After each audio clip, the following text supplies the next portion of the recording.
अपनी क्षमता पहचानो। एक गांव में एक आलसी आदमी रहता था। वह कुछ काम धाम नहीं करता था, बस दिन भर निठल्ला बैठकर सोचता रहता था कि किसी तरह कुछ खाने को मिल जाए। एक दिन वह यूं ही घूमते घूमते आम के एक बाग में पहुंच गया। वहां रसीले आमों से लदे कई पेड़ थे। रसीले आम देख उसके मुंह में पानी आ गया और आम तोड़ने वह एक पेड़ पर चढ़ गया। लेकिन जैसे ही वह पेड़ पर चढ़ा, बाग का मालिक वहां आ पहुंचा। बाग के मालिक को देख आलसी आदमी डर गया और जैसे तैसे पेड़ से उतरकर वहां से भाग खड़ा हुआ। भागते भागते वह गांव के बाहर स्थित जंगल में जा पहुंचा। वह बुरी तरह से थक गया था, इसलिए एक पेड़ के नीचे बैठकर सुस्ताने लगा। तभी उसकी नजर एक लोमड़ी पर पड़ी। उस लोमड़ी की एक टांग टूटी हुई थी और वह लंगड़ा कर चल रही थी।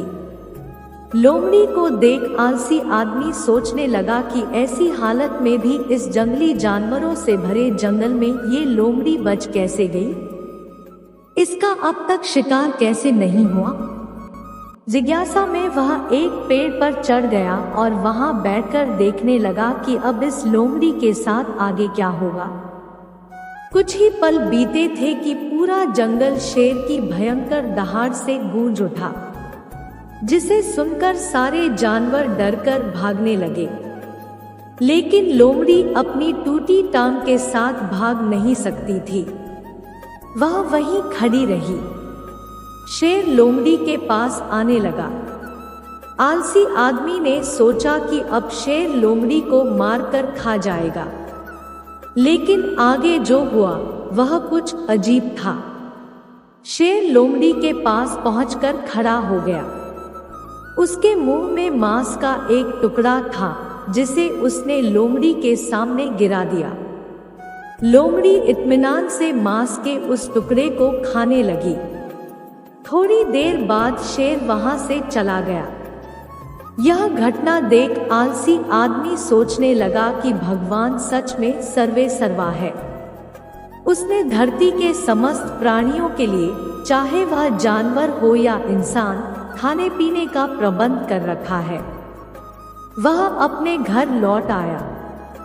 घर आकर वह 2 से 3 दिन तक बिस्तर पर लेटकर प्रतीक्षा करने लगा कि जैसे भगवान ने शेर के द्वारा लोमड़ी के लिए भोजन भिजवाया था, वैसे ही उसके लिए भी कोई न कोई खाने पीने का सामान ले आएगा। लेकिन ऐसा कुछ नहीं हुआ। भूख से उसकी हालत खराब होने लगी। आखिरकार उसे घर से बाहर निकलना ही पड़ा। घर के बाहर उसे एक पेड़ के नीचे बैठे हुए बाबा दिखाई पड़े। वह उनके पास गया और जंगल का सारा वृतांत सुनाते हुए बोला, बाबा जी, भगवान मेरे साथ ऐसा क्यों कर रहे हैं? उनके पास जानवरों के लिए भोजन का प्रबंध है, लेकिन इंसानों के लिए नहीं।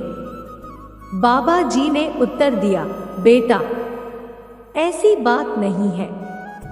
भगवान के पास सारे प्रबंध है, दूसरों की तरह तुम्हारे लिए भी। लेकिन बात यह है कि वे तुम्हें लोमड़ी नहीं, शेर बनाना चाहते हैं। सीख, हम सबके भीतर क्षमताओं का असीम भंडार है।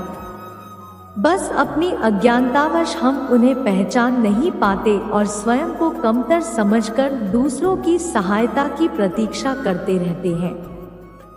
स्वयं की क्षमता पहचानिए, दूसरों की सहायता की प्रतीक्षा मत करिए। इतने सक्षम बनिए कि आप दूसरों की सहायता कर सकें।